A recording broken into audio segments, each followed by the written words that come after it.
it is hard to see what we look like. All right, we haven't really got people on yet, so just for those of you that are watching back, how was your week? It goes so quick, doesn't it? Really it? Does. Every Wednesday I'm like, what the heck? I feel like we were just here last night. Doing this last week. To Joe. Yeah, that was really cool, hey? Yeah, Joe's awesome. Yeah. Watch this space with Joe if you're someone who watched last week's live. Yes. We're working on some exciting things. She might be working from the shop maybe. Yeah, I'm working on the advertising thing. So if you are interested, please message us because if she knows that you're interested, then it'll get the ball rolling. So just as a reminder, Jo does the past life regression work. Yeah. And she does a lot of other things too, but that's what she'll be doing here. Yeah. I think it's really beneficial, the past life stuff. I didn't think it was, but now that I've done it, I'm like, wow, it's actually quite insightful.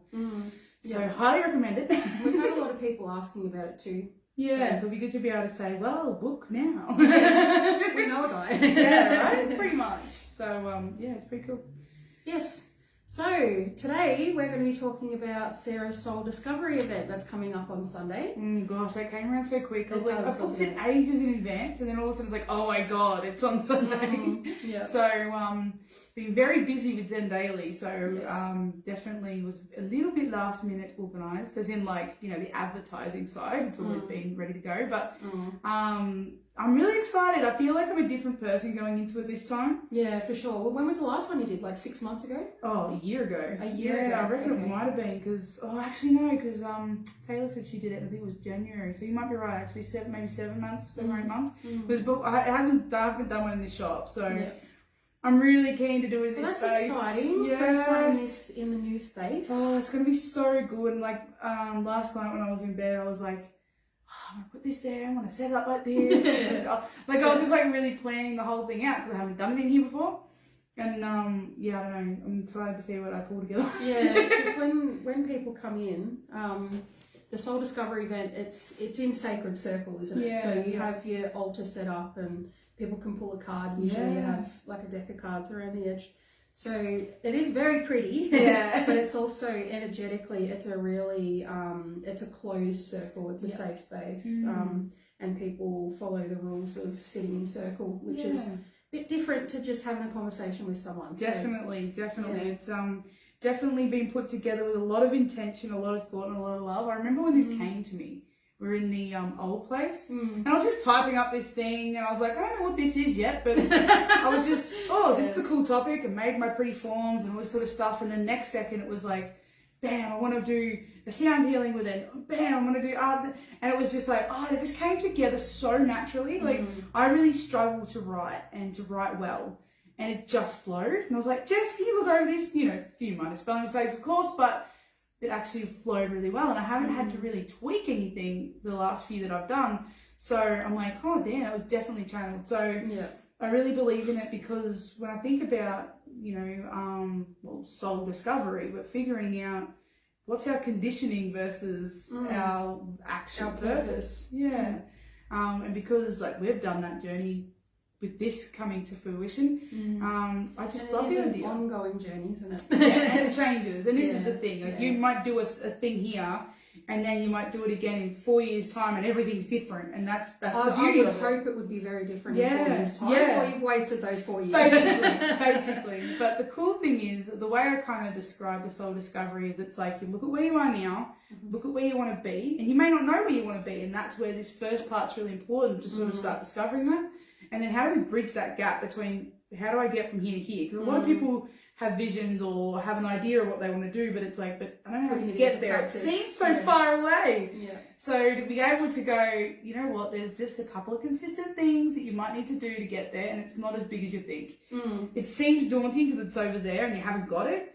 But once you start visualizing and incorporating different techniques, you really start to be able to see it come to life. Yeah. And then it's like momentum just starts to build. Like at the start, and I was talking to someone about it today, the start of this kind of work, it's very hard at the start. That's always the hardest part. Yeah. With anything. Anything that's hard to do, the hardest part is starting it. Exactly. But as soon as you start and you build that momentum, it's like it just snowballs, and it's a lot easier going forward.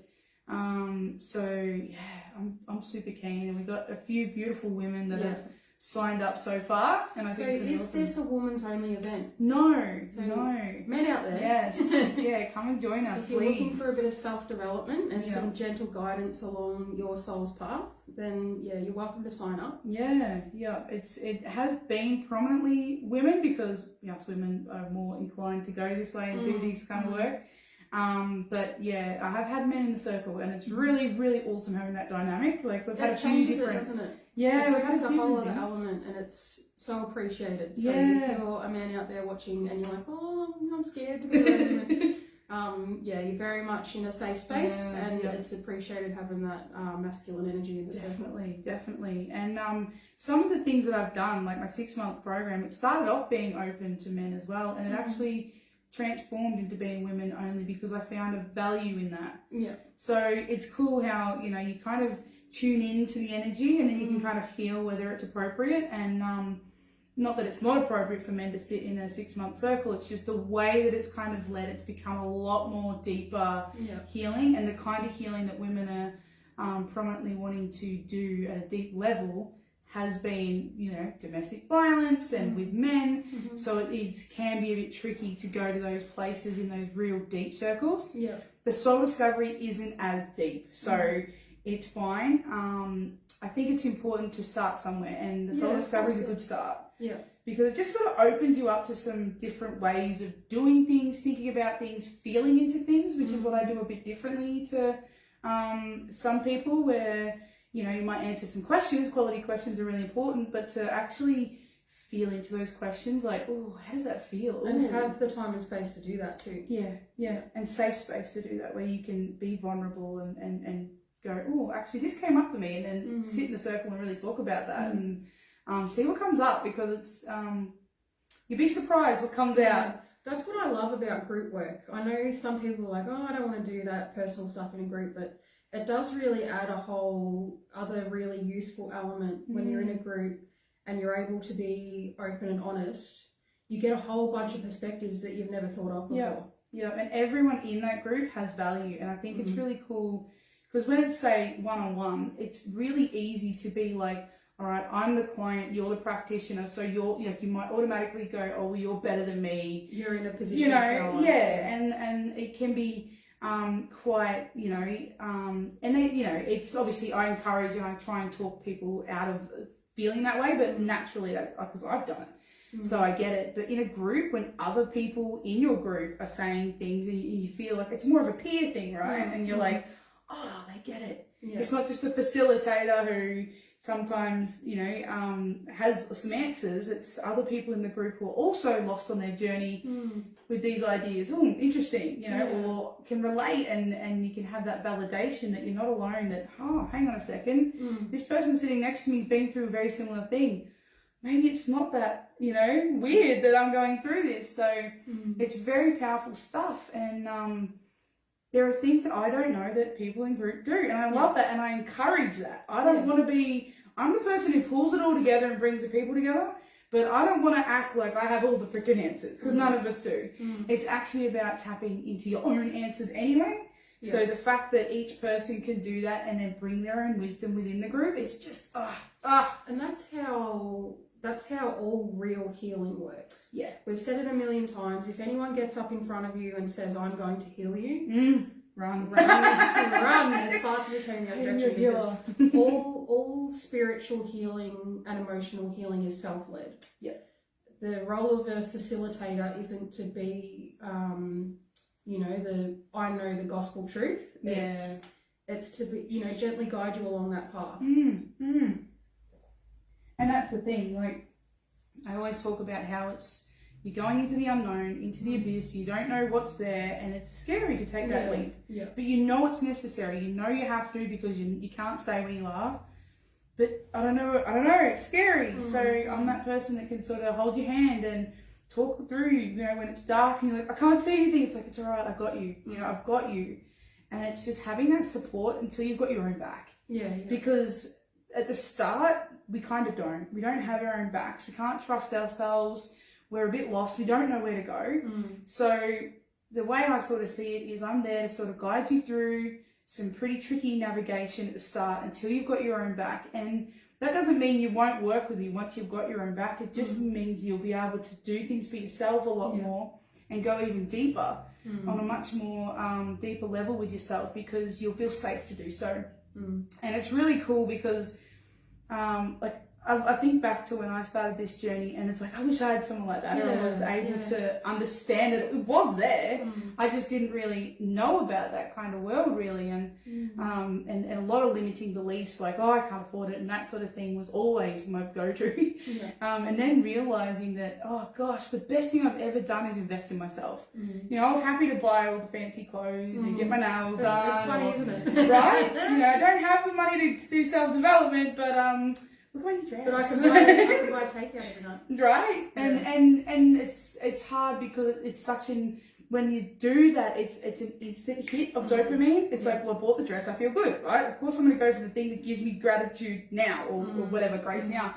But if you do self-development, you don't get that. It's not like, oh, I did self-development. It was like, sometimes it feels good when you go to those hype-up kind of events. But when you're doing deep work, doesn't necessarily feel good. It can be really hard at the time. Yeah. But the trade-off is you get lifelong benefits from it. It's kind of like the person who, and I'm one of those people, who want to go for the chocolate because it's an instant gratification. It's a similar concept that, you know, we're going to go for that instant joy rather than, okay, well, if I don't have the chocolate and I have the fresh vegetables, my body is going to, you know, thank me later for it. It's that kind of concept. So there's no judgment too, by the way. We're joking about this and we do it. So we get it. We're laughing because we do it. Yeah. So we're with you. We're with you on that journey. Also, it's up to every individual person to decide what they want to invest their time and energy into. Exactly. And if you don't think this is for you, we're not like, oh, you're not doing the work. It's not like that. Because you might not be ready. Yeah. And this is where we come back to trusting yourself, because the people who are like, no, you need to invest in yourself. You need to work with me. You have to heal yourself. If you're not ready, that can be a very dangerous place. Like, honestly, that actually pisses me off, because you go and shove someone in some pretty heavy stuff and they're not ready and they were trying to tell you that, you could put them in a very vulnerable position. Are you going to be there every single day? No. You know what I mean? So it's really, you know, you got to trust yourself in this.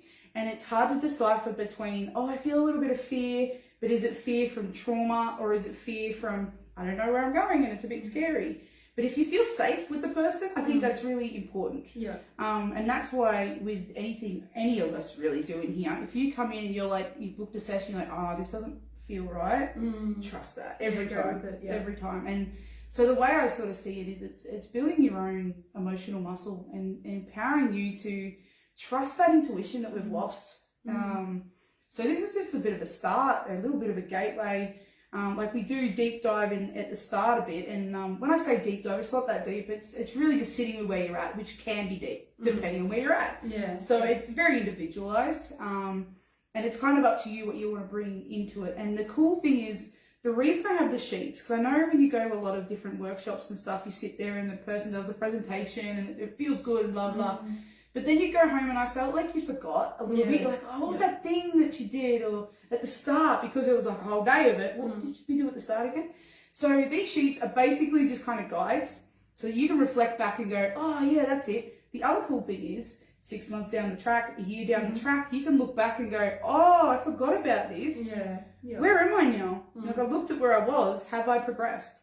So I find it really helpful as a good reflection tool as well, as a little reminder, a little jog of the memory. And so I put a lot of thought into this, a lot of thought around making it very connecting, making it very tangible for anyone to be able to do, and also having a good array of experiences. So you've got the quality questions, you've got the sitting with your feelings and sitting with how the questions are landing, okay? Because a lot of people don't even do that. And then we go into a sound meditation. So I'm very intuitive with this whole thing. It's obviously a bit of a guideline, but for example, I don't know if I'm going to use a bowl or a drum. It'll depend how I feel at the time and the clientele. The energy in the room. Yeah, because both give very different feels.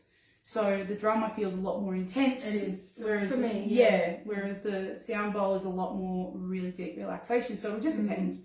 And you can sit with that. And some people haven't even meditated or had a sound session before. So, and I'm not a professional like some of the beautiful practitioners we have. So it's a very taste tester of that. And that's how I kind of see that kind of thing, is like I do a taste test of this, and if you really love it, here's some cool practitioners that you can go get some real deep work there for. So I do a little bit of that, so you can start to understand what that's all about, and it really helps you to integrate everything that we've sort of sat with and talked about, and really sit with, oh, you know, hang on a second, I've said that I want to, you know, go from this to this, but do I actually, now I'm sitting here and visualizing it, it doesn't feel right, and then you can go back and you can change it up and really sit with, is that actually what I want? And then we move into the art therapy side, which is the vision board. And I love that because I'm an arty person anyway, so I had to add an element of art in there. And they're so fun. Yeah, right? And it just sort of makes it a bit more lighthearted, because you know, you do some deep work and then you do a meditation, and then you can sort of sit around and chat. That's when the jokes start. Yeah. That's where you end up on a good note. Yeah, for sure. When I did the first one, I remember that pretty vividly, that, you know, it wasn't super heavy, but, you know, when you're doing self-work, some things can come up that, you know, stir some emotions up, and it can be a little bit tiring and, you know, like a bit draining and that kind of thing, but it's also really invigorating. But then you do the fun, arty, crafty side, and then everyone starts joking around because they're, you know, like little toddlers that are getting tired at the end of the day. And they got stickers and glue, watch out. And glitter. Yeah.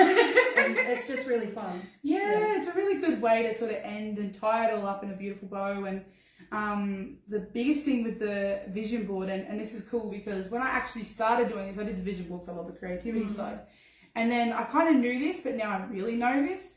But it really activates your RAS, your now I can't remember, reticular activating system. I've been saying it all week, can't say it now, I'm on damn life. Anyway, so it activates that. So what that means is, so our brains are old school computers, and there's so much information that it needs to take in all the time. So it can't. So it tries to deem what's important to you. So you'll notice the things that your brain deems important. So you go out, you buy that new car, or you get that outfit, or you get that hairdo, and then all of a sudden you're like, oh my God, I didn't realize everyone wore that thing, or had that car, or got that hairdo. What? Your brain is showing you because it's important to you. So the way the vision board works is you put it somewhere prominent in your house, whether it's your bathroom, your bedroom, whatever, in your house somewhere, where however private or public you want in your home, but somewhere where you're going to look at it like every day. Yeah. Because the more you look at it, and look, there's more to just looking at a vision board. So I'm not one of those people that are like, oh, just manifest it. You're going to go on a holiday. Just sit there and look at the board. There's actions, and we do that. We do the actions as well. But this is just helping you. It's just an extra tool, an extra thing, so your brain can start to really see what you want. Because how else does it know? How else does it know what you want? You can say, hey, I want a holiday, but it's like, well, what holiday where, and blah, blah, blah. So this can just really help you to really take it in, you know, sort of give you all the things to really make it happen. All the different tools that can really make it happen. So, yeah, and it's about taking action as well, because, and that's what we do. So, you know, we look at taking action and the limiting beliefs and all that sort of stuff as well, because I don't believe in just sitting there and hoping it all comes to fruition. There's a lot of hard work involved. Yeah, I mean, it's all good to set a goal, isn't it? Yeah. If you're not putting in the steps to make it happen, it's not going to happen. No. And through that process of having a goal and then breaking it down into steps, that's when you come across the limiting beliefs. Yes. And that's when Sarah steps in. Yeah. And helps you work through those. Yeah, because it's so easy. You start to see, oh, wait, I could never travel overseas because, you know, I don't have enough money, or, oh, I could never have a family because I can't find the right partner. Like, there's always things that are going to seem like massive obstacles, that how do I end up having a family if I can't find the right person? But it's that law of attraction thing, right? So if you're vibrating at this vibration, you're not going to pull in what you want. And so it's active work every day. It's little things. It doesn't have to be big dramatic things all the time. It could be little consistent things where you're raising your vibration to the level you want. So if you're trying to attract that partner, or you're trying to bring in the abundance in whatever form that is for you, you have to visualize that. You have to see it. You have to see the opportunities and then actually grab them. So the thing is, the board, for example, will give you the opportunity. So it'll be like, oh, look, here's an opportunity to meet someone lovely. And if you go, oh, that's a really nice dude to go talk to, and you're like, but I'm not going to. It gave you the opportunity, and you've still decided. You still have a choice to go, no, I'm not going to go there and chat to this person or whatever. So it's a lot more than just, having the desire. Yeah. You really got to be looking. You got to be looking, and that's where the visualization board can come in kind of handy, because you're like, sometimes you forget, what is my vision? Yeah, well, it keeps it front and center in your attention, doesn't it? Yeah, it really does. You're more likely to notice those opportunities. Yeah, and you'll see them as opportunities rather than, oh, that's too good to be true, that's clearly not for me, which is the limiting belief thing. And then all of a sudden you've bypassed, the universe is like, here you go, and you're like, no, thank you. And it's like, what do you want? Like, I'm trying. Yeah. So we really go through all that, and I feel like I'm in a very different place to when I started them. I feel a lot more like I understand what I'm doing. I know, I'm not trying to say like I didn't know, but I just know a lot more now, and I'm a lot more confident in myself. I think that's the biggest thing. It's all about self-development. So I feel like going into this, there's a lot more power that's going to come from it, and going forward, obviously, as I continue to grow, because that's how I sort of see it. Like, and this is the thing I was talking to someone about the other day. They're like, I want to work on myself, and then I want to help others, and it's like, everyone does, right? That's beautiful. But you've got to be so careful not to jump in too soon. I know, you do a little bit of healing work and you're like, cool, I can save the world. And it's like, the work doesn't stop when you've taken a step. Like, there's another step, and there's another step, and there's another step. That doesn't mean you can't go help people, but you've got to find where you're at, because sometimes you can jump in too deep, and then you get a client that's a lot more than you realize, and you're like, so it's just, embracing the journey and just enjoying the process of healing, and knowing that it's just going to get better every day. And you're going to have your ups and downs. It's not always going to feel like sunshines and lollipops, but you'll be aware that, today sucks, and have that acceptance that today sucks, or, oh, I made a mistake. And instead of going, oh, I made a mistake, I'm the worst person in the world, you can sit there and go, why did I do that? Ooh, that was really shit. I'm really sorry. I'm going to have to sit with why I did that, because it's all good to say sorry and then go do it again. But reflect and go, oh, I really made a mistake. I should not have done that. And I'm not sure where that come from. Thank you for bringing that to my attention. I appreciate that. It's a whole different energy that you bring to your relationships, yourself. And as you do that, the people around you start to notice as well. Like, the people can see when you're doing the work. And it's very empowering for them as well. So you are healing others by healing yourself. And I think people undervalue that it's like, I've done some work, so now I've got to go be a counsellor or something. And it's like, you don't actually. You could just be awesomely you. And then all of a sudden your friends are starting to ask you questions like, what have you done differently? You seem happier, or something's changed. What have you done? And that's where the healing starts to ripple effect out. You don't have to be the healer or whatever. Yeah.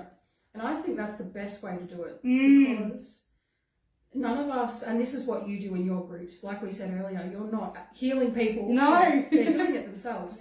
None of us have the right to say to another person, this is where you should be and this is how you should feel. 100%. So by being ourselves and kind of being a good influence, Yeah, basically. that's all you can do. Yeah. And they'll either come to the table or they won't. Yeah. If they're ready for it, they'll come. Yeah, that's right.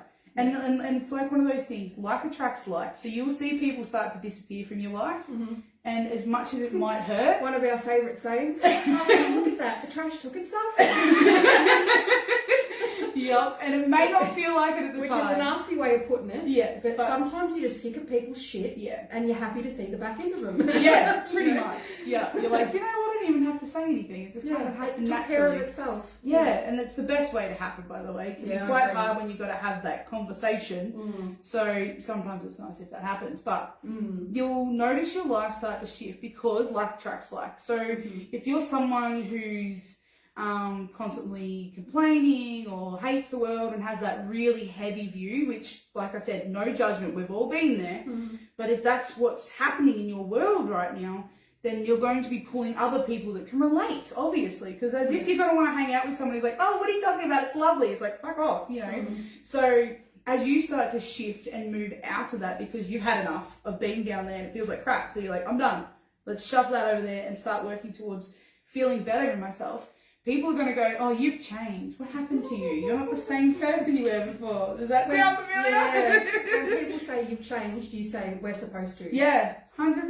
We're supposed Can to. you imagine if I was still my 5-year-old self? Like, shit. Sorry, everyone. Like, we are supposed to change, but it's your choice to decide how. You know, are you going to change the better or the worse? And the thing is, it doesn't matter. A lot of people come to me and they're like, I feel like I've done all these horrible things and I made terrible choices. I just don't know how I'm going to get myself out of the hole. The cool thing is, I'm going to get you learning to love the hole. And they're like, what? What do you mean?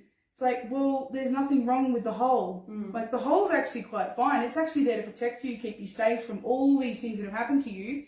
But once you start working through the things that have happened to you and you start taking control and taking the driver's seat, then all of a sudden the hole just kind of disappears and you're like, hang on a second, what happened? And you're taking the driver's seat now, and all the shit that you were trying to push away and you're hating on, they're still going to be with you. They're parts of you, but they're in the back seat now. And they were just there to protect you. And this is something that I've only recently realized, and it's been so profound for me because I thought, you know, I'm a bad person and I have all these negative thoughts and I keep falling into victim and oh, poor me. And it's like, no, that was trying to protect me. That part of me was trying to protect me from so much trauma.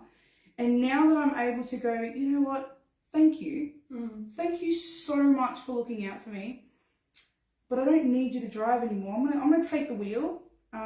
But feel free to pop your head out if you see something I need to be aware of, because it's there to show you stuff. And then you take the wheel and you drive the way you want to, and you get to make the decisions on what you want to do. I said that to someone earlier and they were just like, what do you mean? Holy crap, I've never even thought of that concept. And I'm like, neither did I. And this is what I mean. I've been doing the work and I've realized these concepts that are so profound that, you know, once you start to realize that there's nothing wrong with you, there's absolutely nothing wrong with anyone. And I could, like, that was a hard pill to swallow. With some people, you're like, but murderers and rapists, and it's like they are all lost people. And I'm not saying what they've done is okay, but they are all lost people, and everyone has the opportunity to really look at the different parts of themselves and heal them if they want to. But you have to want to, and that's the tricky part. A lot of people don't, you know. And I get it, and it's hard, and that's fine. But yeah, you get to make a choice, and I think it's really cool that you know, I'm grateful and honoured to be able to create these kinds of programs and spaces for people to really sit with these concepts and really feel into them and feel the triggers in their body and go, oh, it feels yuck, and it's like, all right, sit there with it, you know, and ride that wave in a safe way where you're not in danger, and then start to really rewire that brain so that, you know, you're not reacting, and it's such a cool journey, and I just can't wait for what's to come, because I just know that it's going to be pretty cool stuff for people who are like you and I both seeing it in the shop, that people are ready. They kind of got no choice, you know. 100%. Even if they're not ready, they're kind of faced with this. It's right or die at the moment. I'm noticing a lot of the conversation is I can't. There's two options: change or that's it. I'm done. I can't do this, and it hurts. It hurts when I hear that, because I've been there. But it's cool that we can create this space to be able to facilitate that for people in so many different ways. Yeah, like, it's so cool. Like, I get so passionate and so driven by just that, the fact that, you know, people now have a place that's safe for them, with no judgment, you know, come as you are, you know, blood, sweat and tears, and, you know, we'll see what we can do, and if we can't, we won't, you know, we can try. But I'll be very surprised if we don't have something that's going to help you in this facility. So yeah, I'm super keen. I'm going to make a nice warm lunch for everyone on Sunday. Nice. That's the other thing. Like, you know, what event has snacks. Right? What event has a facilitator making you like a nice warm soup and snacks for? Hey Tracy. Hey Tracy. Just saw your comment there. Trace said it's amazing watching your passion come through when you speak about it. Oh, thank you. It's definitely. I feel the energy in me when it, like I'm like my face is really hot. Like I can feel the passion come through when I talk about this, and the more I do like listen to books and listen to other people and their story and how they've gotten through it, because I found that really powerful. Like and that's what books are too, I guess, is somebody's journey in a book. So there's so many tools out there, and the common thing that we are always hearing is, I did talk-based therapy and it didn't work for me. Yeah. And it doesn't work for a lot of people. It doesn't. Some people it does. Some it does, and sometimes it's context dependent. Yeah. Like, certain things that happen, sometimes it is good to talk about it and get it out of your body and cry and, get it out that way.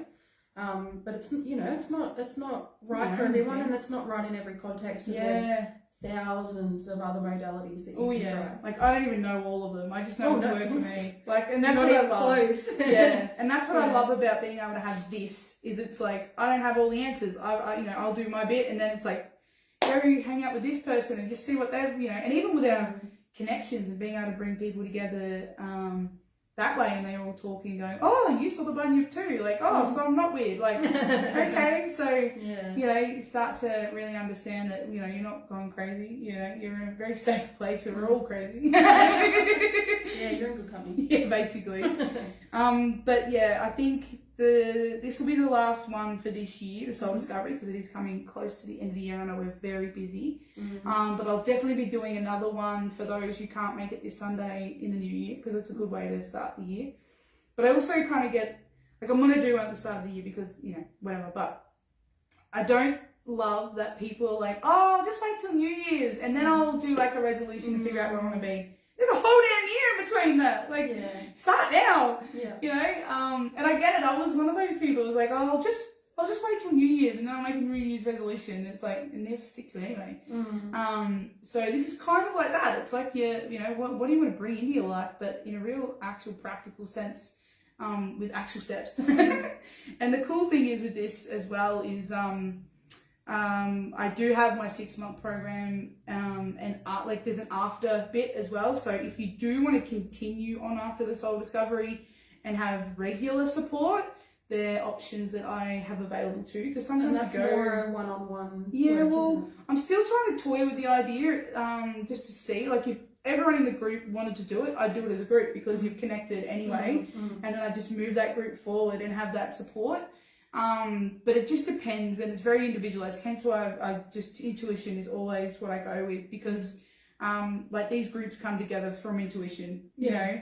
So I'm already sensing that it's going to be important to have an after thing to check in, because sometimes we do these things, we get excited and hyped up in the moment, and then 2 weeks later you're like, oh yeah, that thing I did, all right, I'm busy at work again, and not even reflect back on where you actually want it to be. So I think it'll be important to, even if it's just once a month, where you're at, how'd you go, what actions have you taken place, why do you feel you've really struggled with this? Let's look into that, really start to see what's stopping you. Is it actually your goal? Maybe it's not. Maybe it's something else now. Things shift pretty quickly. So I think that's really important too, because I've been to events where it like feels good in the moment, and then you're like, and then 2 weeks later you're doing the same. Yeah, exactly. It hasn't really changed much, because we're habitual creatures, and it takes a lot to sort of really break that habit.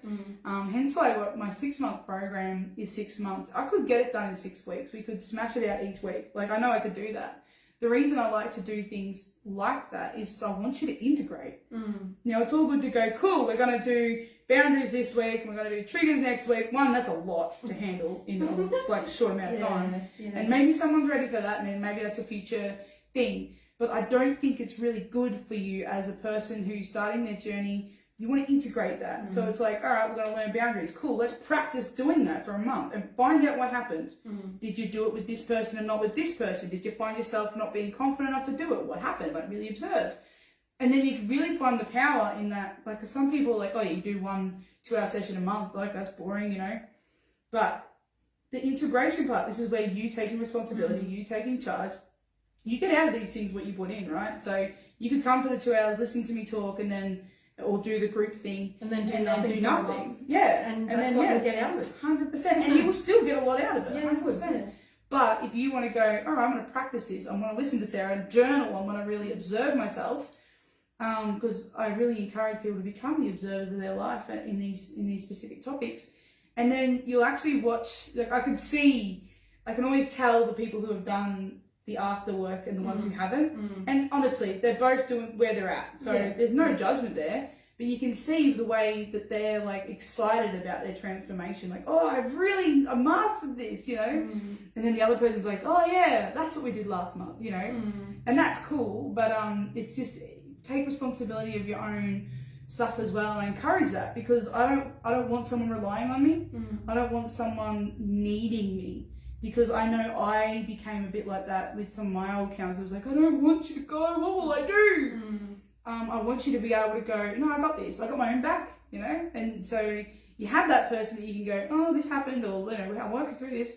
But then go and really implement it and practice it and take those baby steps towards having your own back. Because that's what it's all about. Yeah. I don't want you coming to me for years and years down the track. You've failed as a facilitator if that's the case. Yeah, 100%. So my goal is to empower you to have your own back and only come back if something comes up, you know, that you're not ready for or that you weren't prepared need for. some support. Yeah. So that's kind of how I see myself because, you know, I want to be able to help a lot of people. And if I'm with the same handful of people for a long period of time, right, then I'm not going to be able to really make that impact. So, yeah, that's my goal. That's my intention. So, see what happens. Hi, Angie. She said, I'm just lurking.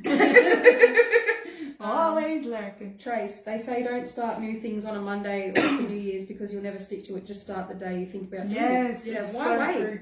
It's like that with food, right? You're like, Yeah. oh, whatever, I'll just do it tomorrow. It's like, do it now, you thought of it. Yeah. So true, Trace. Don't let what do they say? Don't let a cheat meal become a cheat day, become a cheat week. Yes. Become a cheat month, you know? It's so true. Yeah. It's so caught up in that. And I've actually, since I've adopted that do it now kind of thought about it thing, stop now. Like if you've had too many biscuits, stop now. You just realised. Don't go, oh, I may as well eat the whole packet now. Right, which is what I always did. It actually freaking works. Like it really does. Hey, Tash. Hey Tash.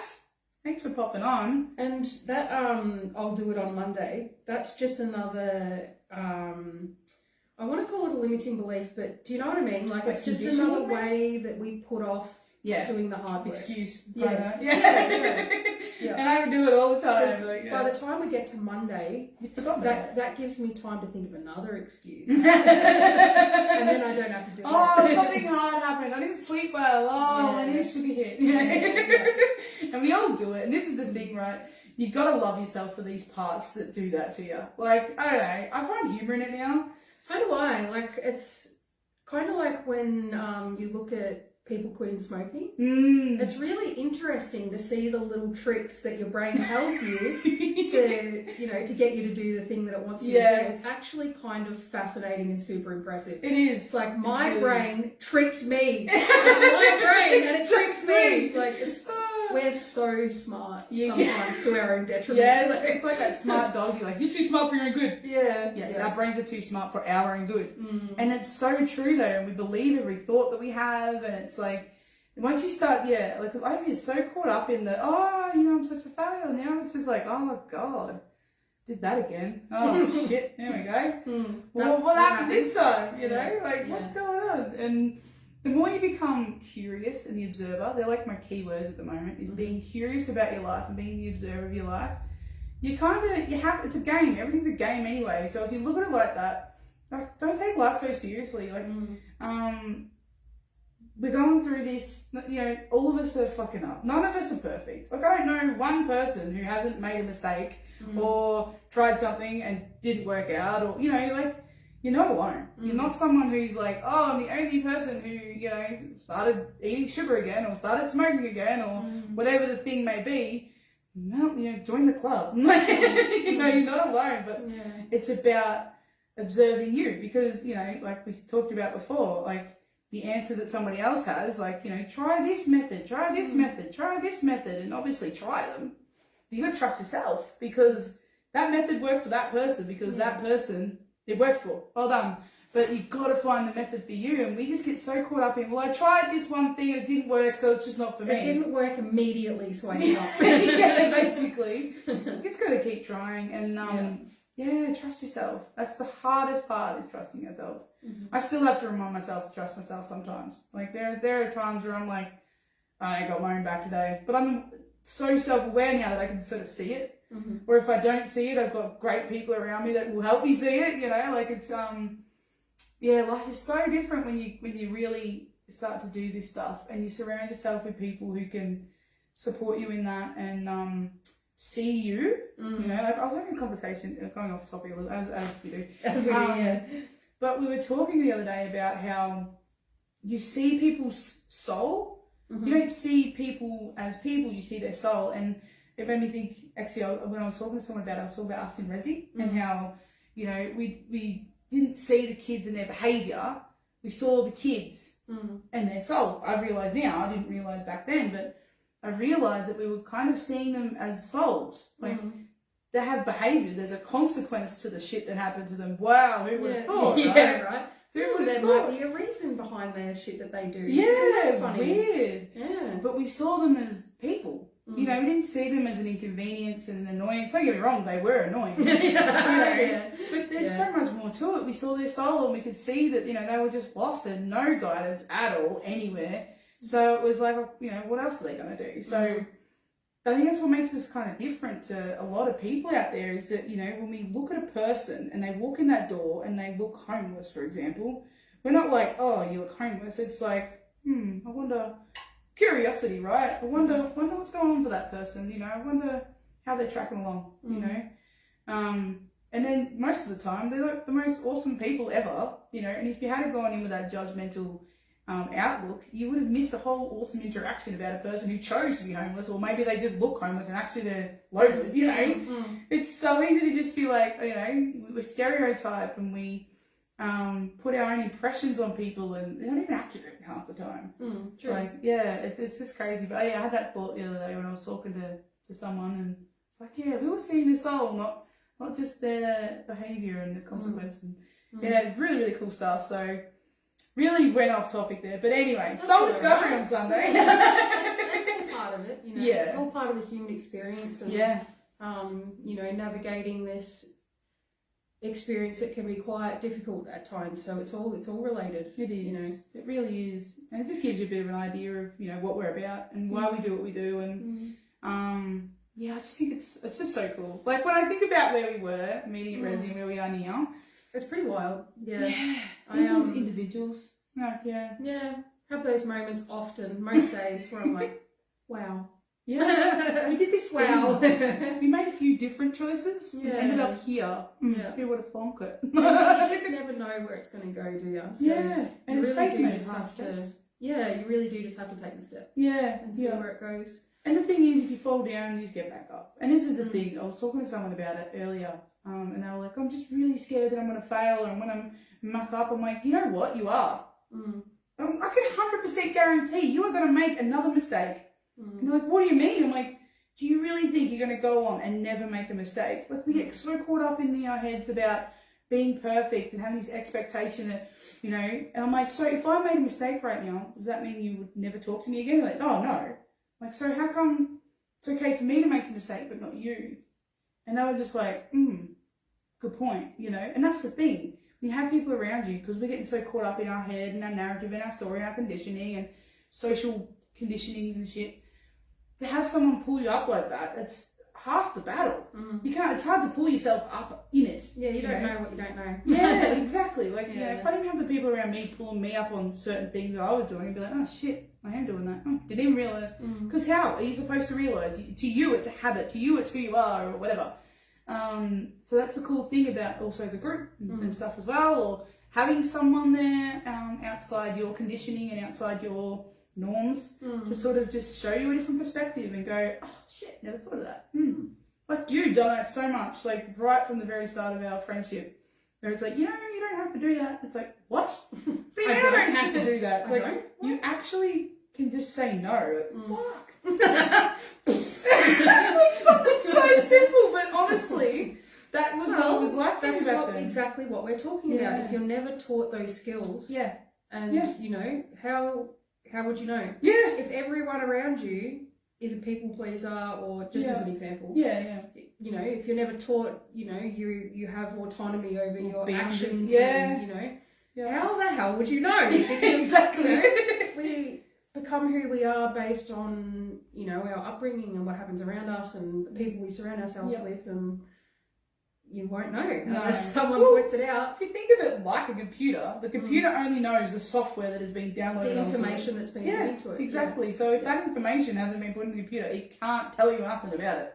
So, you know, think of our brains as computers. It's just giving us a bunch of information it's being told. Doesn't mean it's correct. Because some weird-ass hacker down there put that information in there. Do you really want to keep that? Let's delete some files. You know, like there's some files in there that aren't even true. There's some Wikipedia files in there that some randoms just uploaded. So, yeah, it's very interesting stuff. So, yeah, watch this space. There's more coming. I know it. I can feel it because I can feel the passion and the excitement, and there's a lot to come. But, yeah, the Soul Discovery, there's a soft spot there because it was like my first thing. Your first group, my first taste of the holistic counselling, empowerment coaching kind of thing. And I also remember even my first one, most of the people were my friends. I was so nervous, you know. And it was so good. Like we had so much fun, and it was really fun. Yeah, it was like you're able to go deep in a way that's fun and safe, and you know you can be vulnerable but held in that. And, you know, but you don't have to if you don't feel comfortable. Like that's fine. Even just being around others who are comfortable to do it just helps you to sort of be able to observe that. Like, just come wherever you're at. Don't ever get put off by, oh, but I can't do that. Oh, but I can't do this. If you feel a little bit of a pull, just trust it. Because nothing's permanent. You can always change your mind going, like that, I'm out. You know, halfway through a soul discovery event, you can look at it if you want. You literally can. You're allowed to do that. And I encourage it if that's what you feel. You know, don't worry about how I'm going to feel or what are people going to think. Who cares? Your happiness is so much more important, or whatever is going on for you, than what anyone else thinks, especially, you know, people who are supposed to be holding space for you. So, yeah, I'm really excited for this Sunday and the beautiful people that are coming along. And you've got a good group together already. But there's a couple of spots left. Let's talk specifics. Date 13th of October. Yes, so Sunday. 10 o'clock till 5. It could finish earlier, could finish later. Just depends how long it takes us. I allow the day because, you know, if people really want to go deep into the conversation, or if they're really getting crafty, whatever. But 10 to 5 is the general thing. There's breaks within there as needed. Like I said, it's all intuitive. And it's here, Zen Daily.